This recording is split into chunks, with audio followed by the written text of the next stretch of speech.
Anthony Padilla bought Smosh. They lied, lost their jobs effective immediately. They didn't let it die. Ow! I gotta explain to y'all, this is some of the most gangster shit I ever heard about in my life, okay? Let me take you back to the beginning for you guys that don't understand the lore. Gonna take you back to the past. Anthony Padilla is a kid that grew up in Sacramento, California. Anthony's talked before about having a lot of anxiety growing up. And on top of that, he had a lot of responsibilities in his home just to get things done so that everyone was okay. You can hear more about his backstory from him. There's a couple videos where he talks about it. One thing that happens to Anthony when he's younger is he has to take a few weeks out of school when he gets sick.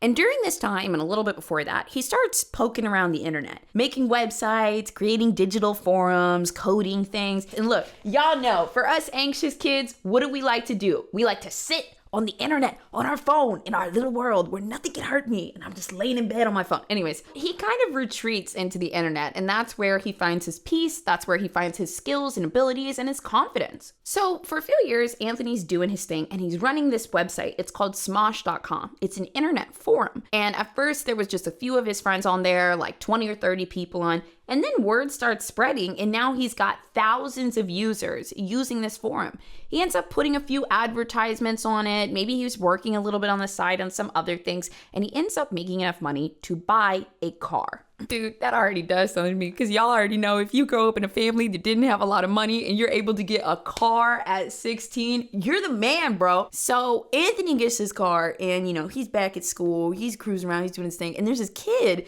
that's always like trying to get a ride from him after school. And Anthony's like, yeah, like he's cool, whatever. That kid was Ian Hecox. Now, once again, if you don't know any of the Smosh lore, we're going to get to that. This is very important. Anthony said before in the past that some of his favorite memories, and look, I'm trying to get y'all to understand where they're coming from, okay? Were Ian getting a ride from Anthony after school. They would stop somewhere, go get pizza, and then go hang out and play video games. I feel like everything that early Smosh fans perceived about Ian and Anthony was true. I mean, they blew up because everyone wanted to be friends with these dudes. They were just two guys having fun, eating pizza, playing video games. I think it's very sweet because a lot of us didn't have a friend like that growing up, but we wanted that. And that's exactly what they had. It was real. So Ian and Anthony start hanging out all the time together, and eventually at some point, they make this lip syncing video. And they're just like making a silly video. Ian joins in, and they end up posting the video on their website or forum.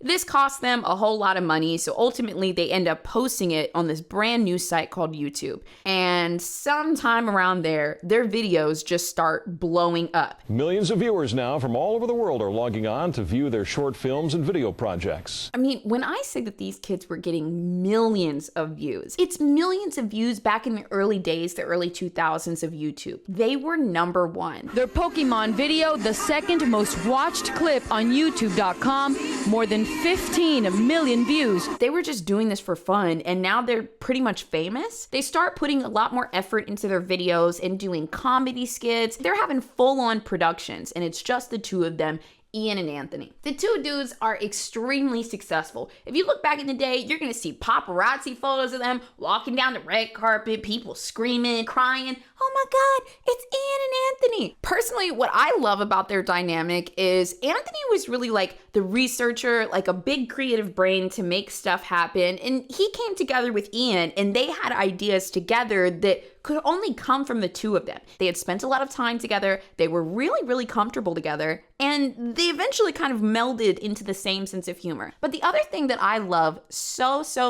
much about this pairing early is, like I said before, Anthony was a really anxious person. And I'm gonna use my own personal experience here, but maybe some of you guys can relate. When you're anxious or you feel like you haven't quite found your confidence in the world, sometimes you have these really big ideas and they're awesome. And then suddenly you're like, that's a horrible idea. Never mind. I'm so stupid. I can't do this. Let me just stop. I'll just stop. Now imagine you're a creative like Anthony and you have these really fun ideas, but you almost back out of everything every time. But there's this one guy who's literally your best friend who just shows up every day and is like, hey dude, what are we doing? It stops your anxiety in its tracks when you have a good friend, a person that you trust that comes in and says, wait, this is a good idea. What are you talking about? Like, you know what I mean? Y'all anxious people know when your ideas are just swirling in your head and then like suddenly the self-loathing comes and then the stress and then the fear of failure. And then somebody just comes up and is like, hey dude, what are we doing today? Like, bro, everybody needs an Ian. Like, any creative, anxious person needs an Ian. There are so many ideas that were put forth because their brains came together, but also because Ian was such a fucking ride or die. So while they're blowing up, this company creeps in and they tell Ian and Anthony, like, you guys are doing a lot. We're actually entertainment experts and we can help take all of this to the next level. We're going to give you directors, we're going to give you writers, we're going to help you book all of this stuff. We'll be able to take some of the load off your hands, less administrative decisions. This is going to be really good for you. Foreshadowing is a literary device in which... And these are the early days of digital. There's no rules. There's no understanding of how long someone's success is going to go on or how far they could go. And here's this company telling these two dudes, like, we can make you a star forever. We can make your business into something that you wouldn't be able to do by yourself. We're going to give you guys a whole bunch of stock in the company. We're going to grow this thing into a massive network. And then we're going to go public and you're going to be able to cash that out for, we can't even tell you how much money it's going to be. I feel like some people debate if this company, it was called Defy Media, had good intentions and they lied to Ian and Anthony, or if they had a mission that they really planned to do and they failed. In my opinion, they lied. They lied and they knew that these two boys were already famous. They had a huge audience behind them and they knew that they could scam them. They built up this trust. They used all this sweet talk. They flashed this money in their face after years of them taking on an enormous amount of creative and production responsibility. This company came in and offered to take a little bit of the load off of their shoulders, make them millionaires, and make their career easy. There's an old African proverb and it says, if you want to go fast, go alone. If you want to go far, go together. And many people reach this point in their career where they decide, I'm tired and I'm stuck.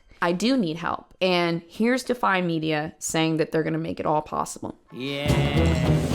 Ian and Anthony were then signed on as employees of Defy Media. They were given stock in the company as well as a really nice salary. And off we went to the races. Next, the company starts adding more people because essentially they can expand this way while taking some of the load off of Ian and Anthony, and they still have a lot of creative control. This probably really helped Ian and Anthony take a little bit of a load off while they're expanding everything. But I mean, people were used to seeing Ian and Anthony for like 10 years on the channel. So when all these new people come in, they're like, whoa, what is this? Now they add in Smosh Games, a whole other cast of people. There I am, Gary, there I am. But, you know, slowly the audience gets into it and Smosh becomes one big family. And the views on Smosh go up.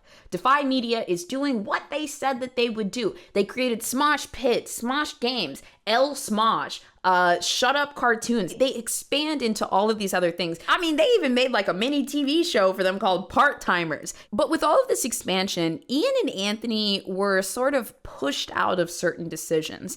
Either they didn't really have a say at all, or they weren't being told about certain things that were happening on the channel. At one point, I think this is super messed up. This really just kind of like shows what Defy's goal was. Money. Wonga! They see another YouTuber creating a Kickstarter for a game that they were making, and they go to Ian and Anthony and they're like, hey, you guys should crowdsource a bunch of money from your fans so that we can make this video game and we can profit off of it. This turns into one of those decisions where Ian and Anthony, and bro, especially Anthony, that man has a big heart. He has a big heart. Every bad decision at Smosh just ripped into him personally, okay? So the pair's back is kind of up against the wall because even though they created this thing, it has slowly become not theirs. And the man is looking them in the face and saying, why don't you go take some money from your fans and go put this game out? So they do the Kickstarter, but as the game is being developed, because they were raising money before they'd even developed the game, Defy Media was, Anthony has to go in and he's trying to fix certain things so that this product is good because he really cares what the fans think. Obviously, like this is his audience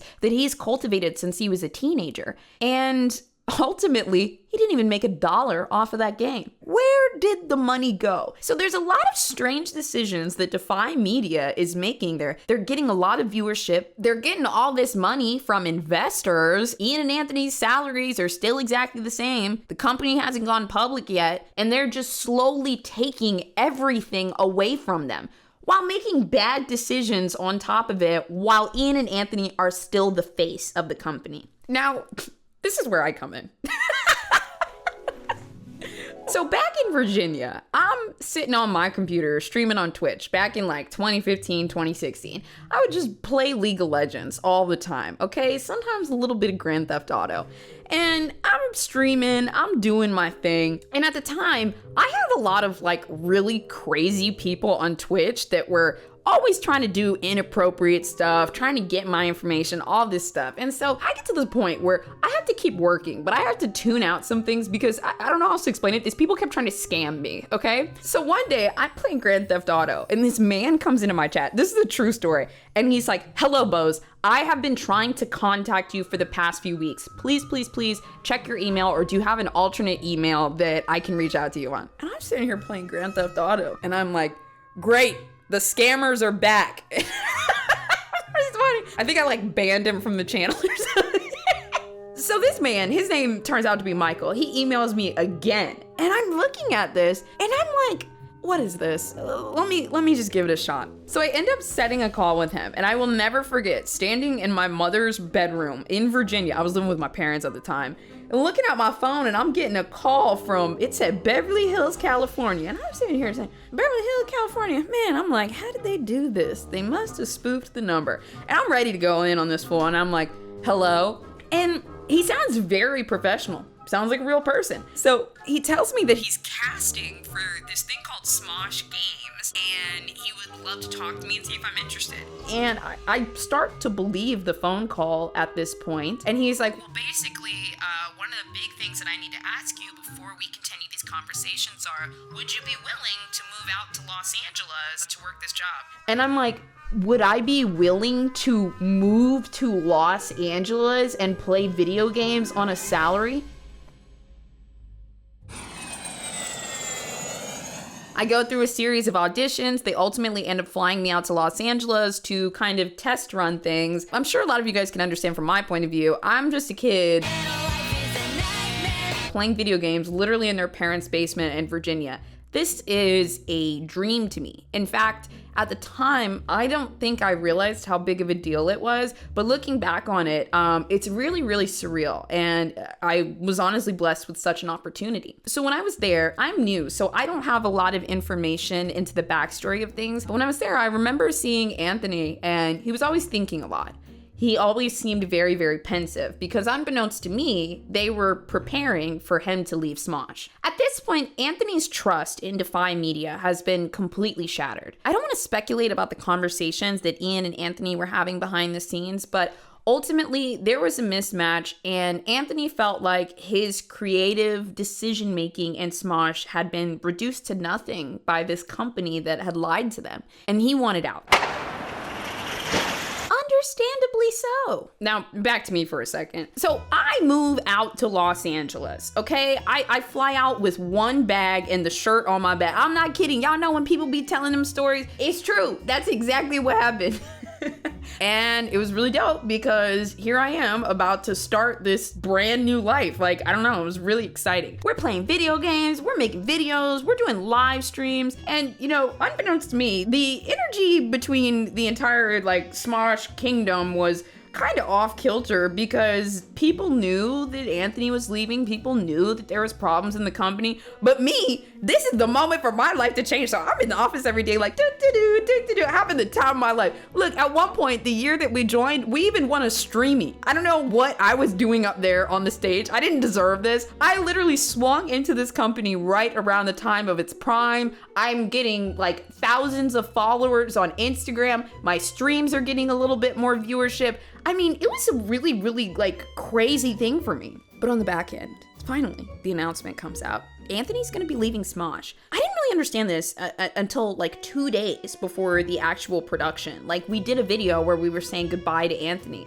And I'm over here like, okay, bye Anthony, like see you later. Like not knowing everything that was going on behind the scenes, that his company had essentially been taken from him and he was kind of being pushed out of making decisions that matter to his audience. Defy ends up putting out their own video on the Smosh channel about Anthony leaving, and Anthony also puts out his own video. Now, if you don't know, behind the scenes, when something like this is happening, there are PR people and lawyers that approve both statements, right? So who knows if Anthony really got to say everything that he wanted to say, but years later, I mean, the fact still stands. The big thing was they had taken away a lot of creative control for him with things that he really cared about. I mean, this is his audience of millions. At the time, Smosh had 25 million subscribers. That is insane. These two dudes in their bedrooms grew an internet empire, and it's beautiful. And it's so sad that these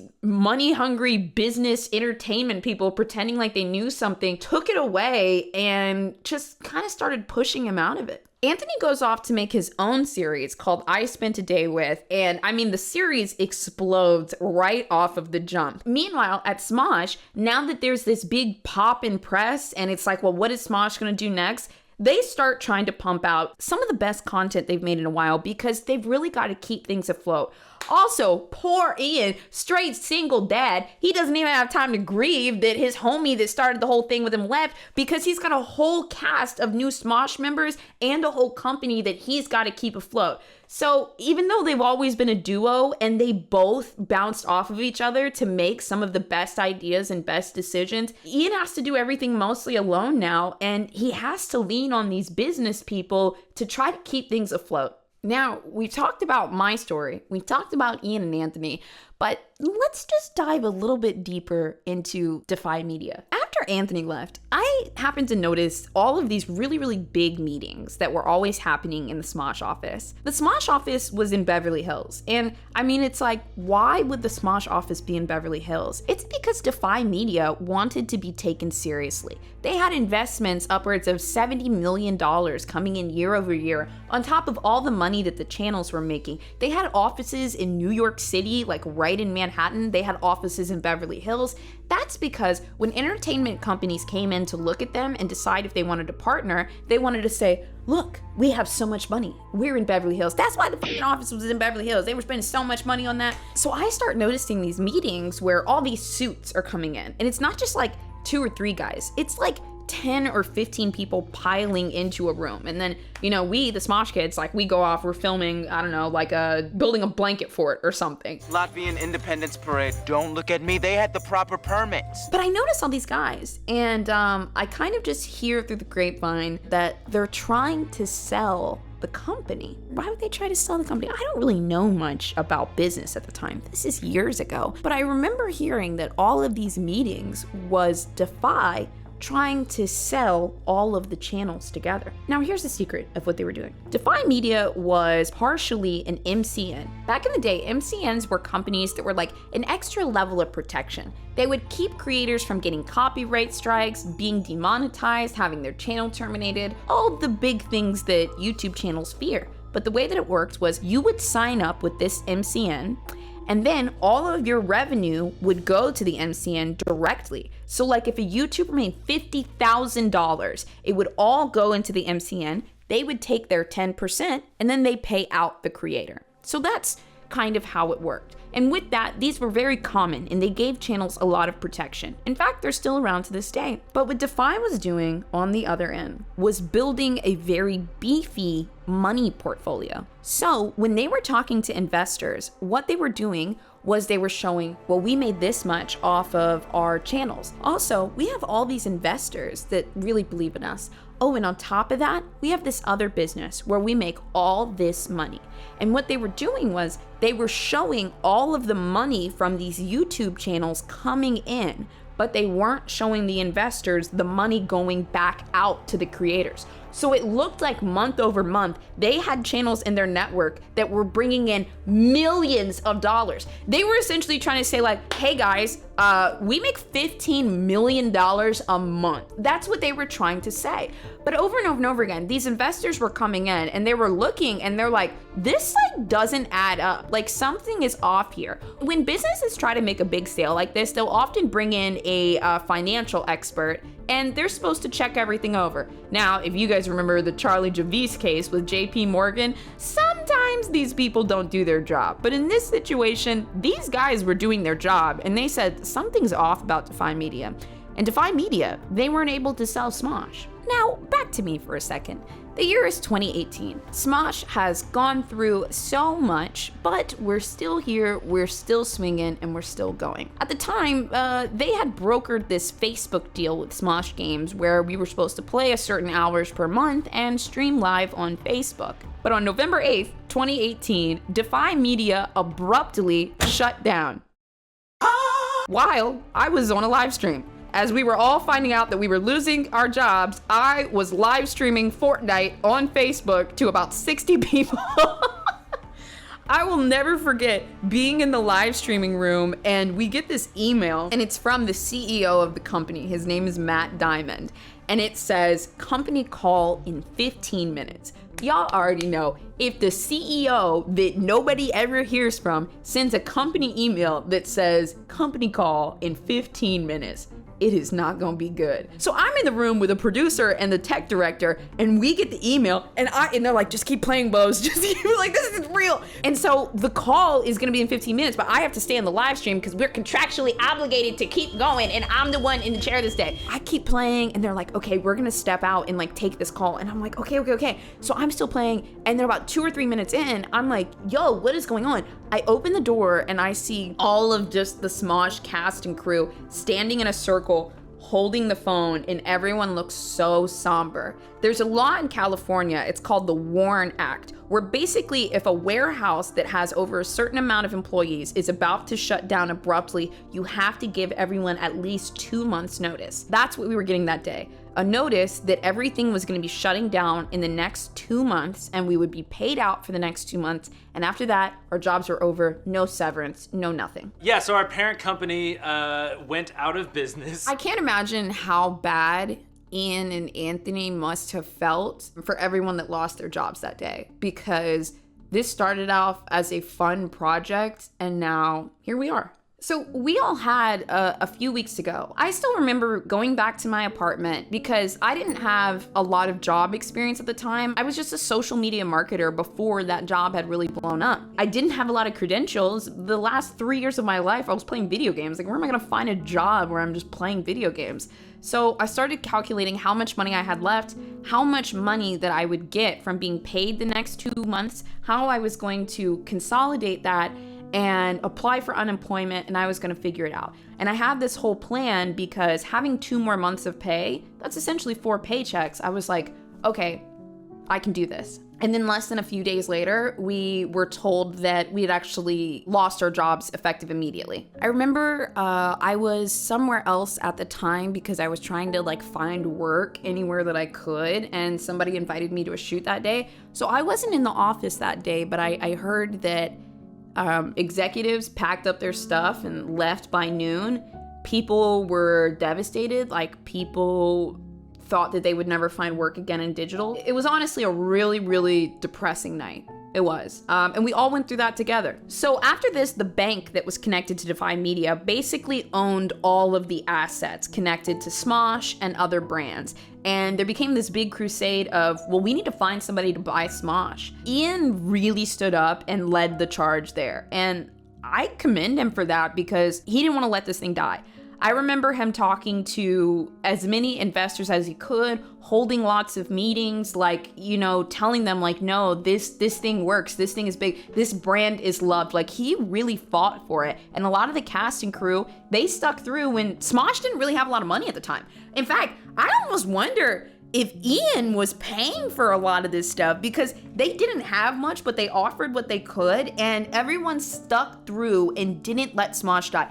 Even in between the banks owning the channels and where they ended up, they kept shooting. They kept talking to their fans. Like they didn't let it die. And I mean, that just speaks to how much heart the brand has. So eventually it gets announced that Rhett and Link, the creators of Good Mythical Morning and lots of other shows, incredibly successful YouTubers, they see that Smosh is up for grabs. They see the price and they said, you know what? I think I could swing that. And honestly, this is a really, really dope collaboration, for lack of a better term.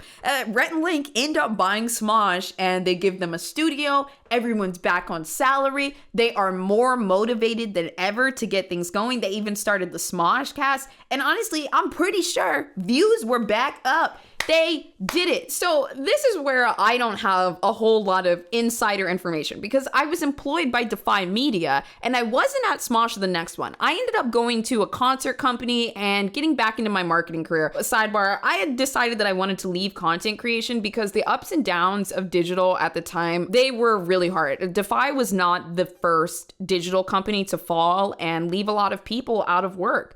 So I ended up getting back into marketing. I work at like a law firm. I work like on tours, all this different stuff before I ended up, coming back here. This is how you and I met. Hello, welcome back to my channel. And they just kept going. They created a lot of different series. They experiment with a lot of new ideas. Some people, I'll be honest, from the audience were like, this isn't the Smosh I know. Everything's changed. Look, if it wasn't for main cast, we basically called them the squad. If it wasn't for main cast, do y'all really think that Ian could have been sitting up there doing the channel by himself? Imagine that. Imagine the Smosh videos from the past couple of years with just Ian. No cast and crew that you know and love. They've really expanded. They started working with TikTokers, getting on social media, all this different stuff. And they're doing pretty good, but I can only suspect that there were some other ups and downs of the company. Now, back to Anthony for a minute. You guys remember when I said that he started that show, I Spent a Day With? I Spent a Day With is one of the most successful shows on YouTube. It's where Anthony sits down and just interviews people one-on-one. Some of the top content creators, celebrities, people with unique experiences. He gets in there and he talks about issues that no one else is going to talk about and talks to people that a lot of people don't have access to. This show blows up. And so not only was Anthony Padilla the guy that created the big machine that is Smosh, but now he's gone off to do his own thing. And once again, he's successful. Anthony is so successful that he comes back to the company that was ripped away from him and he buys it back. He had walked away for so long. He had never been on the channel at all.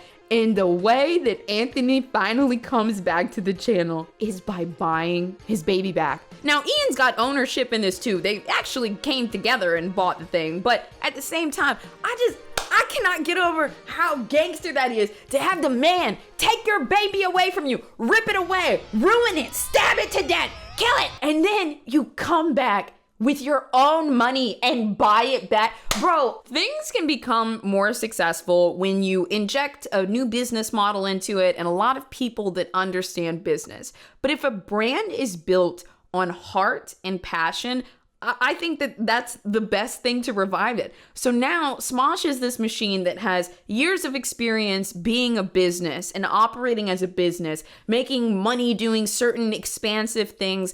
But now with Ian and Anthony coming back together to rebuild and maybe rebrand the channel, I have no idea what they're going to do, but I'm really excited. I think it's a pretty big moment in internet history. I think it's really inspiring, and I'm very excited that I got to watch all of this. I cannot wait to see what these fools do. I cannot wait, dude. Gas station weed? I guess a little puff wouldn't hurt. Shut